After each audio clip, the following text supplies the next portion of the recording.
Hello, hello, beautiful souls. No matter what industry or line of work you do, we are all the same. We are all human, and every human being on this planet gets stopped by fear. So if you ever faced fear and look to uplevel your life, this episode is for you. And I'm super excited to introduce you, my incredible guest today, Rhonda Britten.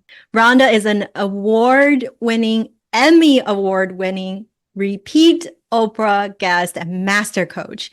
She has changed the lives in over 600 episodes of reality TV, authored 4 bestsellers, including her Fearless Living, which has been translated into 16 languages. Isn't that amazing? She is also a standing ovation keynote speaker, fear expert, podcast host, and has been read, heard, and watched by millions.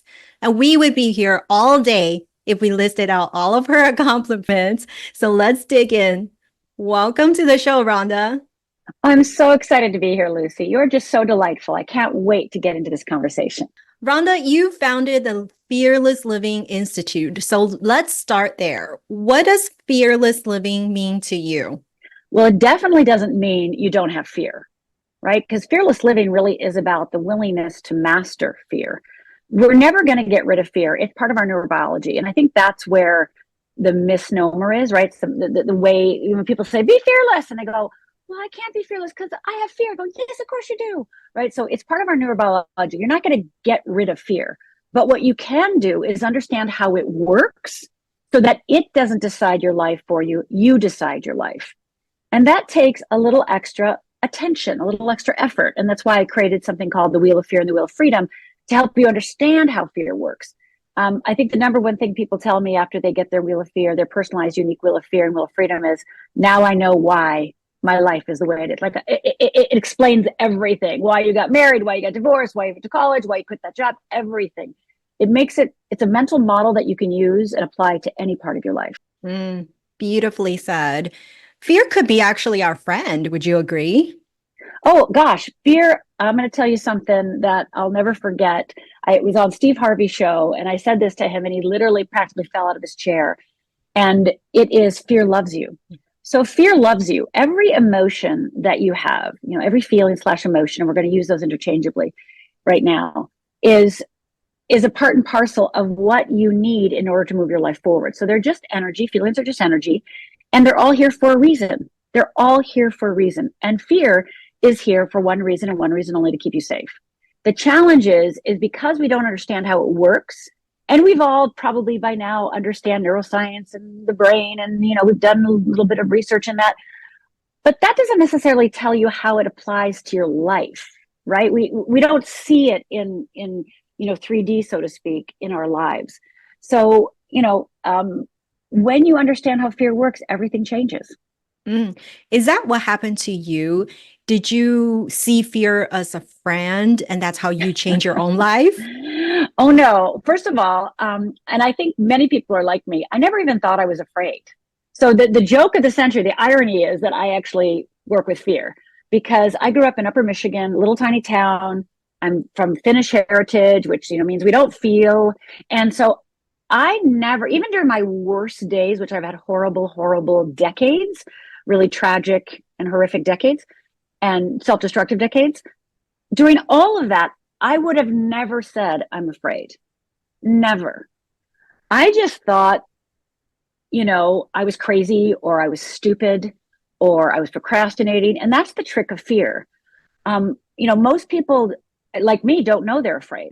Like I said, didn't know I was afraid. But what I've done in my book, Fearless Living, is I give you, and I'll just do this real quick, just give you a couple little instances, is that fear shows up in different ways for different people. It sometimes shows up as anxiety, sometimes procrastination, sometimes pretend, manipulation, defending yourself, blaming, deflecting, controlling, getting bitter, resentful, selfish, powerless, isolating yourself, settling, whining, hiding. All of these things are not because you're wrong or you're stupid or you're crazy. It's because there's a fear underneath there. The fear produces those fear responses. So you don't procrastinate, you don't deny, you don't hide, you don't become powerless, you don't become a perfectionist unless there's fear underneath. So most people go to try to solve the problem of, well, I'm perfectionist, I need to solve my perfectionism. And I say, go for it, knock yourself out, go to perfectionism school, knock yourself out. Yet unless you really kind of dig in and understand how fear works holistically, something else will just pop up, right? I'm sure we've all experienced, we thought we solved something and then all of a sudden it pops up again. You're like, what? I thought I solved this. Well, that's because fears come play with you a different way. Mhm. Thank you for sharing. And to me, one of the top fears of life that I've seen is the very basic fear that I'm not good enough, right? Under kind of related to what you talked about earlier. You're procrastinating, you're not doing it. There's the underlying fear that you're telling yourself that you're not good enough. And it changed my life when I instilled the mantra that enough is a decision. That's So, right. I love that. Yes. is there anyone alive that somewhere deep down inside doesn't have that basic fear of I'm not good enough? Well, what I like to say about fear of not being good enough is that's the generic version of a wheel of fear. So the wheel of fear has 4 parts. And if somebody doesn't know their wheel of fear, that's normally when they go, I have fear of rejection, fear of failure, fear of success, fear of, all those fears. But then I go, well, what's underneath that? They go, and they'll stop and they'll be like fear of not being good enough.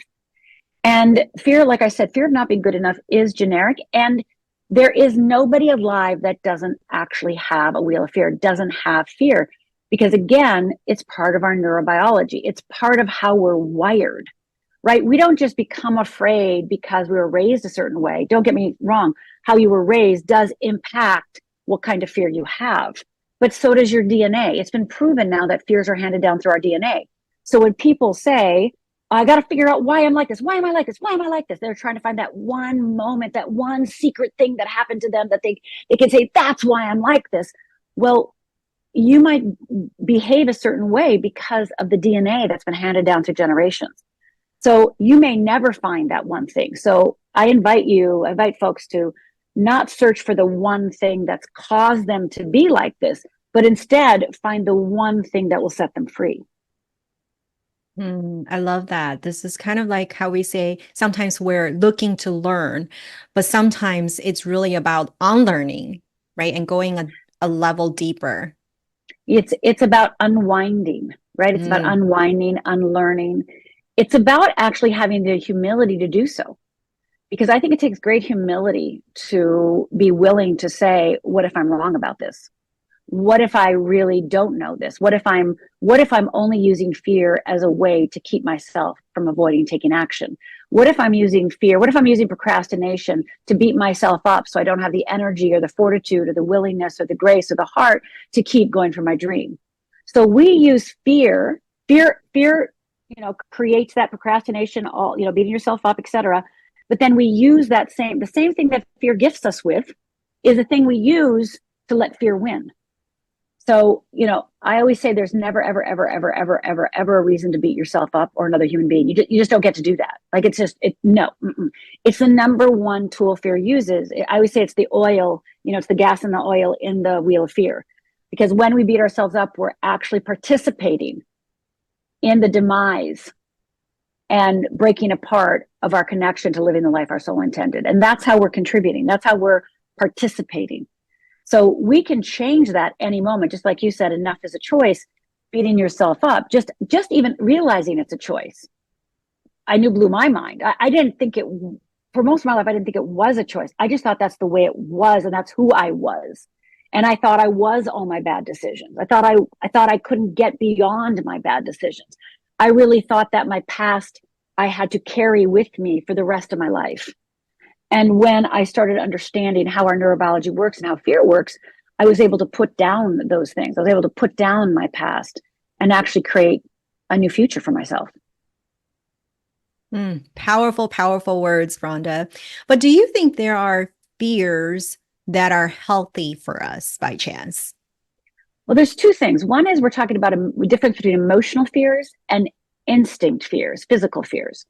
So instinct, our desire to survive physically, I don't particularly like heights. Okay. I'm not going to put myself in, like, I was in Norway recently, and they have this rock that sticks out, like 20, 30 feet, and, go walk out on the rock and take an amazing picture. I'm like, no, thank you.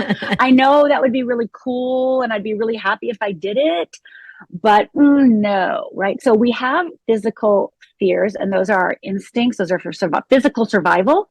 Yeah, those are awesome as long as they don't prohibit you from living and taking action in the way you'd like, because there are ways to obviously minimize those. And most of us, though, like my fear of heights, I don't have to be around heights. I don't get activated all the time with my fear of heights. I'm not, I don't live on the 85th floor. Yet, what my work is the emotional fears that impact us every single day.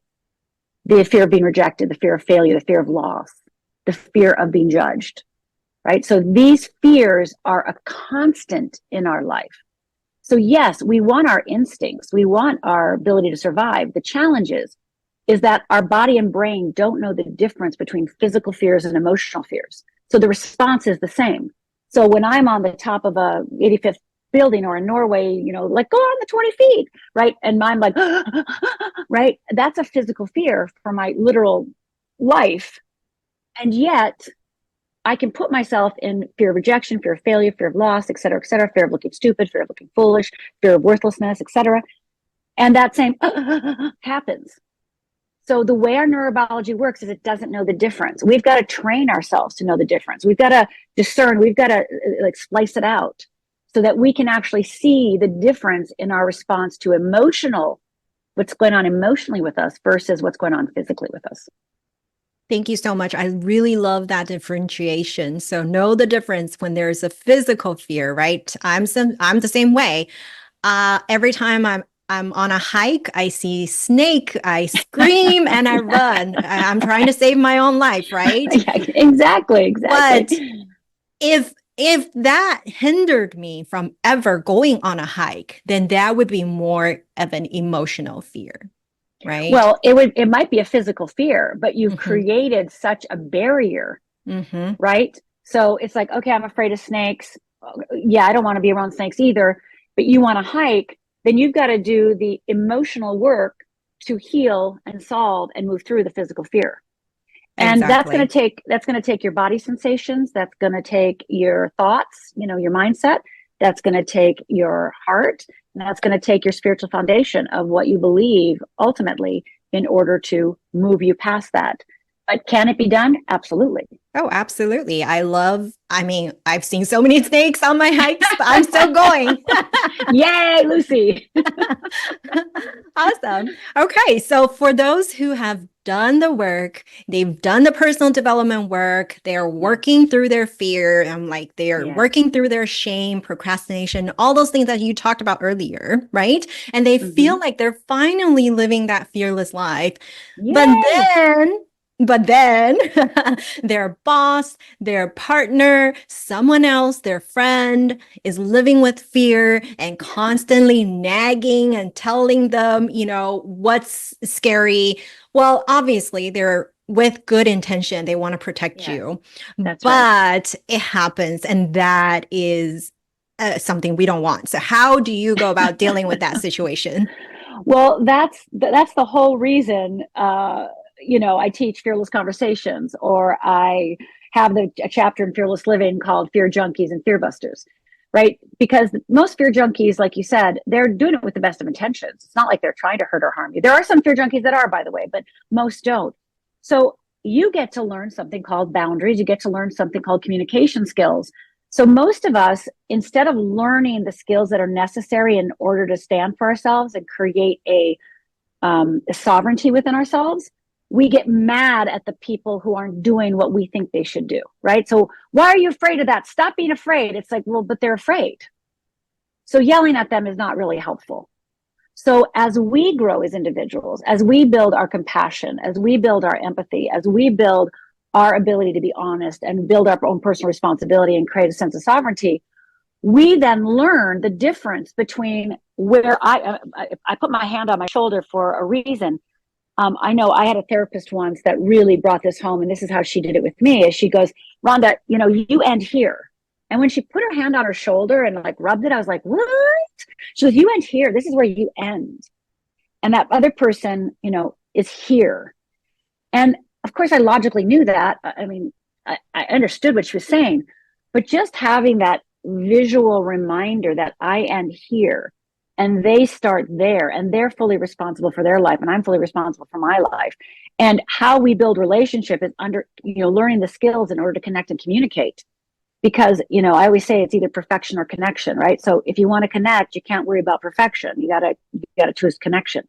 So are you willing to learn the communication skills necessary? And are you willing to build the level of compassion and humility that you need in order to see their innocence, right? The person who's cutting you off does not even know it's you. It's irrelevant, right? Your spouse who's in a bad mood isn't thinking most likely about ruining your day. They're just in their own world and you're being impacted by it. Well, you can decide what to do. You have a choice then. But most of us have gotten into a routine with our spouses, our mates, our coworkers, etc., that keeps us stuck in the wheel. I'll give you a quick example. I had a client who had a boss just like that, a boss who basically put everybody down. Okay. And she came to me and said, I this boss of mine. And I'm like, okay, let's do it. And she goes, I just got to quit. I go, well, you can quit, or because you're going to have to deal with this. Like, this person's in here in your life, as we know, is your greatest teacher. And they're giving you a advanced teaching on boundaries and speaking up. And you can either learn it from this person, or you're going to go to another job or another relationship. It's going to happen all over again. So your choice. You want to do it here with me, or you want to move on. She's like, okay, I'll do it. Right. So she started saying things like, please don't talk to me that way. That's not okay with me. Right. She started standing for what is okay with her or not. Well, what happened? Because she never got angry. You quit talking to me like that. She just was, hey, not okay with me. Right. That's not okay with me. And she would leave the area. She was, well, I'm going to leave now. I'm going to go to the other room because this is not okay. And again, she did that for a little bit of time. And eventually when people are abusive, it takes the fun out of it when you don't react. And so what ended up happening is he didn't talk to her at all like that anymore. And she ended up working for him for a while. And when she left, he said, you always have a job here. Right? Because she was not willing to believe that he had more rights than she did. Right? She had equal rights, and she has a right to sovereignty. She has a right to, her own space.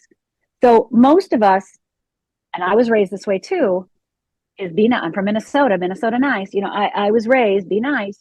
So me starting to speak up when I first started, I literally would shake. I would literally go numb. I would literally freeze.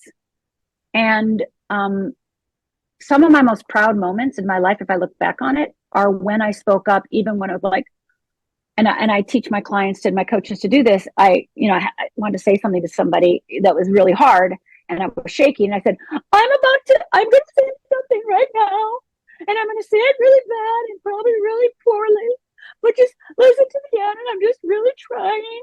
So just please listen to my words and my intention. And I was crying the whole time. And I'm just literally like this, like, but what I call that is a prep sentence.